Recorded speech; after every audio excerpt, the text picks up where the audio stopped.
हिम्मत है तो करो हमला, 1000 मिसाइल करेंगे हमला।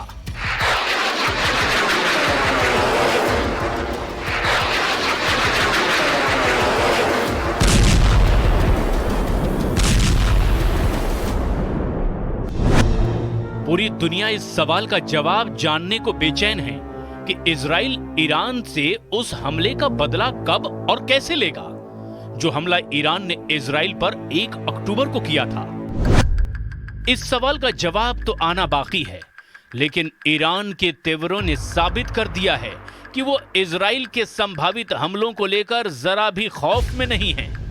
सूत्रों से जो खबरें सामने आ रही है वो बहुत ज्यादा डराने वाली है। न्यूयॉर्क टाइम्स की रिपोर्ट के मुताबिक अगर इजराइल ईरान के 1 अक्टूबर को हुए मिसाइल हमले का बदला लेता है तो फिर ईरान इजराइल पर एक साथ एक बार में 1000 मिसाइलों से हमला कर सकता है। रिपोर्ट में दावा किया गया है कि सुप्रीम लीडर अली खामनेई ने अपने 4 टॉप कमांडरों को सीधे आदेश दे दिया है कि हमेशा हमले के लिए 1000 मिसाइलें तैयार रखो। खामनेई के आदेश के बाद से ईरान ने चुन कर सबसे घातक बैलिस्टिक और हाइपरसोनिक मिसाइलों को हमले के लिए तैयार कर लिया है। न्यूयॉर्क टाइम्स की रिपोर्ट में 2 ईरानी अधिकारियों के हवाले से दावा किया गया है कि अगर इजराइल ईरान के परमाणु ठिकानों या फिर तेल भंडार पर हमले करता है तो फिर ईरान कयामत तक इजराइल से जंग करेगा, फिर युद्ध किसी भी हालत में रुकेगा नहीं।